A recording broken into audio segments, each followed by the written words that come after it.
मौन वह मौन में पर हुआ क्या गजब, मौन की हर लिखावट को हमने पढ़ा। ये मत पूछे हमसे कोई कितना कमा लिए हो भाई। मैं कभी ये नहीं सोचता था कि मुझे ये पहुंचना चाहिए, ये मुझे चाहिए। बस मैं अपना कोशिश करता था कि मैं अपना बेस्ट दे सकूं, और उसी का परिणाम रहा। और ईश्वर की विशेष कृपा रही कि धीरे धीरे धीरे ये सिलसिला आज यहाँ तक आया। असफलताएं मिलने लगी, मन में खींच था, लोगों के ताने थे, उसे निकालने का अवसर नहीं मिल रहा था कहीं। मैंने कलम और कागज चुन लिया, जैसे सबके माँ बाप सोचते हैं कि मेरा बच्चा ये बने। घर परिवार का सपना था। मुझे इस बात का मलाल नहीं रहा कि मैं उनके उम्मीद पे खड़ा नहीं उतर पाया। वो हम भी भटक रहे हैं, वो भी भटक रही है, रास्ता निहारे दोनों के नैन थक रहे हैं। बस 2.5 हर्फ केवल कहना है यार, लेकिन वो भी अटक रही है। प्रेम जहां में बांटा जाए, उपज रहे जो बेस भाव है, उनको थोड़ा छाटा जाए। पाम घर में पड़े उसका तो ये लगा, घर मेरा कोई सुंदर महल हो गया।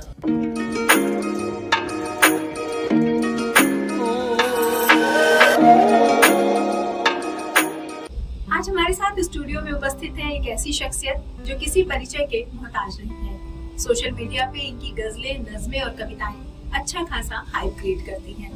अपनी आवाज और कलम से लोगों के दिलों पे राज करने वाले ऊर्जावान और युवाओं के दिलों की धड़कन निर्भय शुक्ला निनाद जी। नमस्कार, आप देख रहे हैं लाउड स्पीकर 90 FM। मैं हूँ मनोरमा। साहित्य संगम की श्रृंखला में आपका बहुत बहुत स्वागत है। आज हमारे साथ है निर्भय निनाद जी। निर्भय जी, आपका बहुत बहुत स्वागत है। बहुत बहुत धन्यवाद। सबसे पहले आपसे जानना चाहूंगी कि ये निनाद शब्द कहाँ से आया? निनाद शब्द ये मेरे साहित्यिक जीवन की पहली यात्रा जब चल रही थी, तो उस समय कवि थे जिनसे मेरी मुलाकात हुई थी, नवल सुधांशु, जो लखीमपुर के युवा गीतकार हैं। उन्होंने मेरी रचनाओं को सुना तो उन्होंने कहा कि तुम अब से आज से निनाद हो जाओ। तो उन्होंने ही मेरा नाम निनाद रखा और तब से मैं निनाद हो गया। पहले जमाने की बात अगर ना करें, आज का जो समय है, कई कवि हैं, शायरों की भीड़ है, ऐसे में अपनी जगह बनाना कितना मुश्किल था? आप बात वो कह रही हैं, तो पहले मंच के अवसर की बात साल 2019 का, वो जनवरी का महीना था जब मुझे पहला मंच अवसर का मिला था। तो प्रयागराज पर मैं पहली बार गया और वहाँ लाखों मतलब हजारों की भीड़ थी, और मैं पहली बार मंच पर था, तो एक मन में डर भी था। लेकिन पीछे बैठे मौजूद तत्कालीन केपी सिंह जी ने कहा कि आप देख के पढ़ सकते हो। तो मैं देख के पढ़ना शुरू किया और सारी चीजें बड़ी अच्छी गई। और आप स्थान बनाने की बात कर रही हैं, तो मैं कभी ये नहीं सोचता था कि मुझे ये पहुंचना चाहिए, ये मुझे चाहिए। बस मैं अपना कोशिश करता था कि मैं अपना बेस्ट दे सकूं, और उसी का परिणाम रहा। और ईश्वर की विशेष कृपा रही कि धीरे धीरे धीरे ये सिलसिला आज यहाँ तक आया। आप पेशे से फिजियोथेरेपिस्ट हैं। कभी ऐसा हुआ कि किसी क्लाइंट से इम्पोर्टेंट मीटिंग है और उसी समय आपको मंच पे अपनी उपस्थिति भी दर्ज करनी है? फिलहाल आज तक तो ऐसा नहीं हुआ, क्योंकि मैं दोनों का टाइमिंग अलग अलग करके ही चलता हूँ। जैसे मैं यही जानना चाह रही थी कि इसमें आप कार्यक्रम में कैसे बिठाते हैं? कार्यक्रम में जैसे वो डेट पहले आपसे मतलब सूचित रहता है कि आपको इस डेट पे कार्यक्रम करना होगा, तो मैं उस डेट पे अपना जो भी और अदर वर्क रहता है उसको डिसाइड कर देता हूँ पहले। फिजियोथेरेपिस्ट होना साइंस की पढ़ाई है और कवि एक बिल्कुल अलग क्षेत्र है। जैसा मैं आपको देखती हूँ, सॉफ्ट स्पोकन, एक युवा, जोश से भरा हुआ युवक। तो ये पढ़ाई साइंस की और ये कविता, तो ये जुड़ाव कहाँ से हुआ आपका? कविता से जुड़ाव 2018 से ही हो गया, जब मैं इंटरमीडिएट करके नीट के लिए ही गोरखपुर आया था। तो असफलताएं मिलने लगी, मन में खींच था, लोगों के ताने थे, उसे निकालने का अवसर नहीं मिल रहा था कहीं। मैंने कलम और कागज चुन लिया और उसी से निकलना शुरू हुआ। और साइंस एक सपना था, मतलब घर परिवार वालों का भी, जैसे सबके माँ बाप सोचते हैं कि मेरा बच्चा ये बने। घर परिवार का सपना था। मुझे इस बात का मलाल भी रहा कि मैं उनके मतलब उम्मीद पे खड़ा नहीं उतर पाया, लेकिन कोशिश कर रहा हूँ कि कुछ अच्छा कर सकूं। आपकी 2 रचनाएं प्रकाशित हो चुकी है। वैसे तो आपको सोशल मीडिया पे काफी सुना है, एक बार सामने से सुनना चाहती हूँ, उन रचनाओं के कुछ अंश हो जाएंगे। मैं आपको अपनी पहली पुस्तक बात जब से तुम नहीं से एक गीत उसका एक बंद सुना रहा हूँ कि हंसी हमारी अखरी सबको इस दुनिया को रास्ता आई, जितने आंसू बेचे हमने उतनी ज्यादा बात कमाई।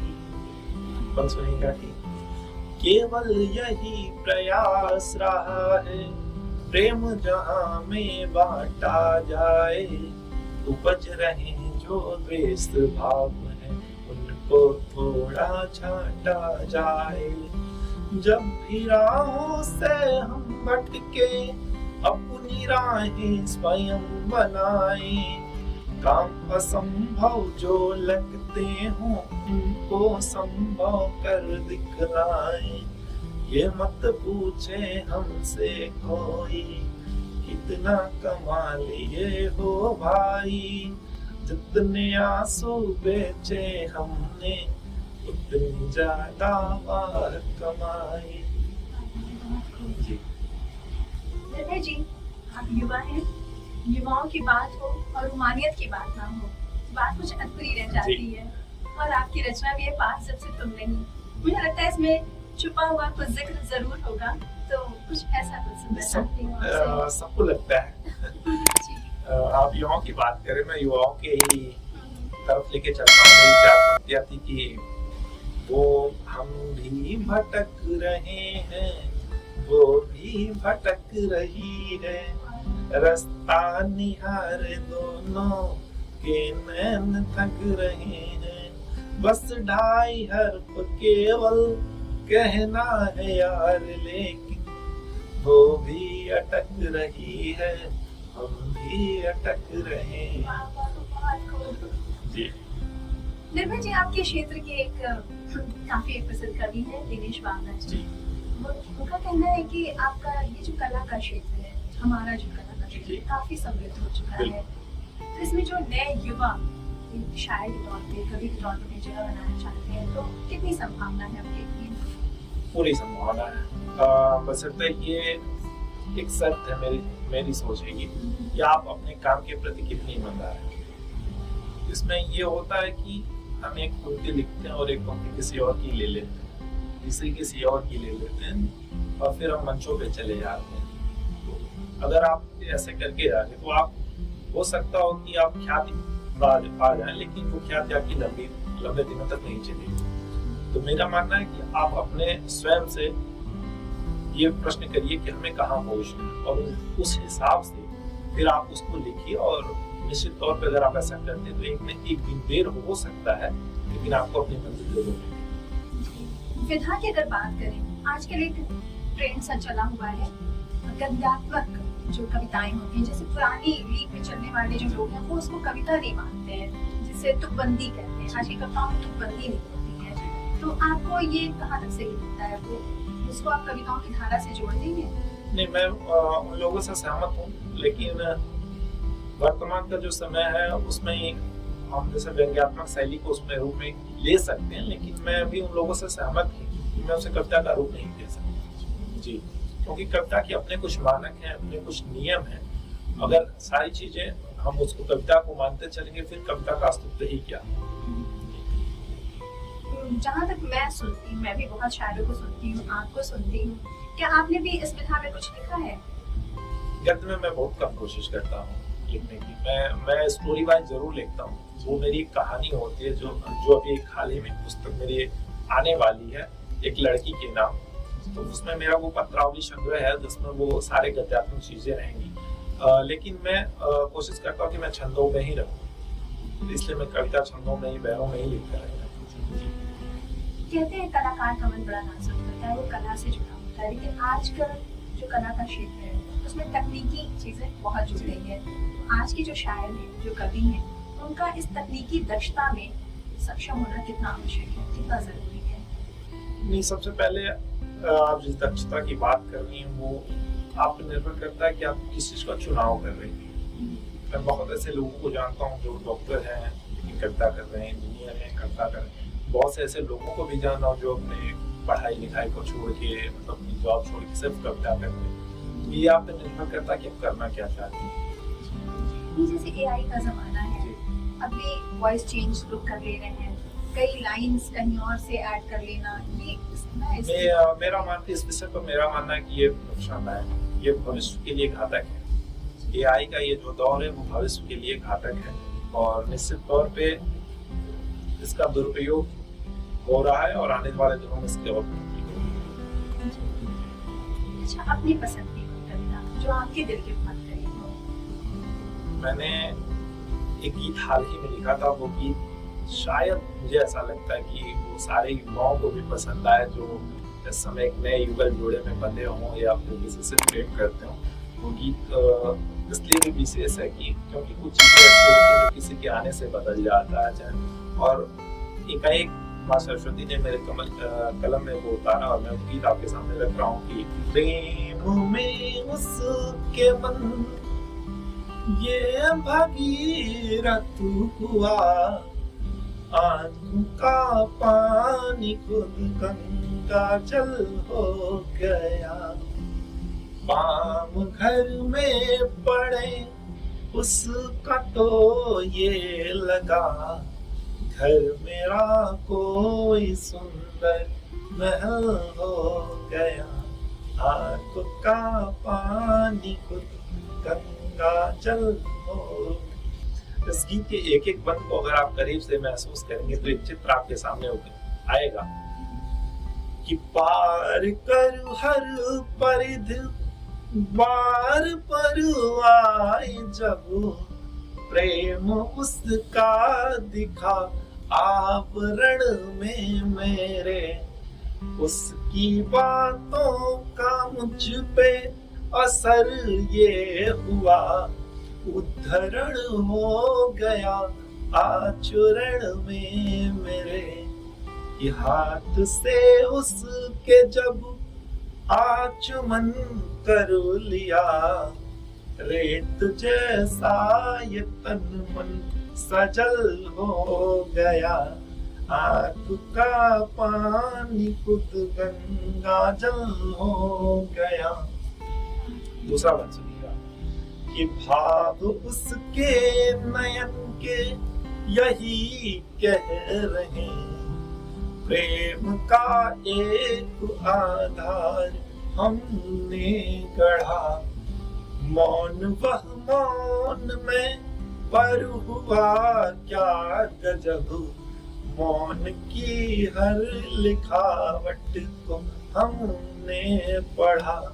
और ये पंक्तियां सुनिएगा कि दो कदम साथ में जब चली तो लगा, निर्जला व्रत किया सब सफल हो गया, आंख का पानी खुद गंगा जल हो गया। अच्छा निर्भय जी, शायर या कवि बहुत सारी कविताएं लिखते हैं, लेकिन मैं जहाँ तक मेरा अनुभव है, क्योंकि मैं भी थोड़ा शौक रखती हूँ लिखने का, तो कोई एक कविता एक शेर ऐसा होता है जिसे हम अपने दिल के करीब रखते हैं, जिसे हम शेयर नहीं करते बांटते। ऐसी कोई लाइन जो आपके दिल के करीब हो, जिसको आपने बहुत अपने के अलावा किसी से न बांटा हो? सब जानते हैं करीब है वो मेरे, पर खुदा जानता है बुला रहा हूँ। ये मैं कहीं पढ़ा भी नहीं हूँ। सब जानते हैं करीब है मेरे, पर खुदा जानता है बुला रहा हूँ। तो निर्भय जी, अभी तो ये हमारे सवाल जवाब का दौर था, इसके साथ ही मैं आपके साथ एक रैपिड फायर का सेशन रखना चाहती हूँ। कुछ ऐसी बातें जो निनाद जी के मन में छुपी हैं, जिन्हें दिमाग एग्जैक्टली बोलने नहीं देता है, वो बातें मैं आपके दिल से निकालना चाहूंगी। तो आप तैयार हैं? दो शब्दों में बोलना। आपने पहली कविता कब लिखी थी? डेट? 2018। वाह, ग्रेट। मैंने डेट पूछा लेकिन डेट विद ईयर। हाँ, 6 फरवरी 2018। वाह, बहुत खूब। आपकी प्रेरणा का सबसे बड़ा स्रोत प्रकृति, प्रेम या समाज? प्रेम। अगर आप किसी ऐतिहासिक कवि से मिलना चाहें तो वो कौन होंगे? डॉक्टर कुमार विश्वास। पसंदीदा लिखने का समय? सुबह की शाम बेला या रात की तन्हाई? रात की तन्हाई। आपकी कविताओं में अक्सर कौन सा रंग झलकता है, लाल, नीला या कोई और? कोई और अगर कवि ना होते तो क्या होते? मालूम एक शब्द में अपनी काव्य यात्रा का वर्णन करें। कोशिश जारी। बहुत खूब। सोशल मीडिया पे लिखी कविता या मंच पे सुनाई कविता, किसे ज्यादा पसंद करते हैं? मंच पे सुनाई कविता। अगर आपको किसी विषय पर तुरंत कविता लिखने को कहा जाए तो कौन सा विषय चुनेंगे? प्रेम। आपके लिए सबसे मुश्किल शब्द कौन सा है जिसे कविता में पिरोना हो? प्रेम। पास जब से तुम नहीं, किसके लिए? जिसने निर्भय से निर्भय निनाद तक के सफर में हर दफा साथ दिया। गोरखपुर की किस चीज पे कविता लिखना चाहेंगे? प्रेम पे। गोरखपुर के। जैसा आपको सुना वैसा पाया। मुझे लगता था कि आप प्रेम पे आपकी कविताएं मैंने जितनी पढ़ी है मुझे बहुत पसंद है और मुझे लगता है उस पर आप बहुत सुंदर लिखते भी हैं और आपसे रैपिड फायर में भी मुझे यही निकल के मिला कि आप प्रेम के कवि हैं। बिल्कुल, क्योंकि मेरा मानना है प्रेम एक ऐसा शब्द जिसे सिर्फ एक लड़के और लड़की को सीमित कर दिया गया और मैं उस मानक को तोड़ना चाहता हूँ। मेरी कोशिश है कि प्रेम सिर्फ दो लोगों के बीच में न बांधा जाए, क्योंकि प्रेम एक ऐसा अनंत है जिसमें एक अनंत खुद अनंत में समा जाए, लेकिन प्रेम को शब्दों में समाहित नहीं किया जा सकता। और मैं उसी प्रेम को जीना चाहता हूँ और उसी प्रेम को बांटना चाहता हूँ और उसी प्रेम को बांटते हुए उसी गाँव में मैं जाना चाहता हूँ जहाँ जन्म लिया। तो ये थे हमारे साथ निर्भय निनाद जी, जिनको आपने सुना और सराहा। ऐसी ही और भी शख्सियत को लेके फिर किसी और श्रृंखला में आपके सामने फिर से पेश होंगी। तब तक के लिए देखते और सुनते रहिए लाउड स्पीकर 90 FM। बजाओ बजाओ जरा झूम के बजाओ।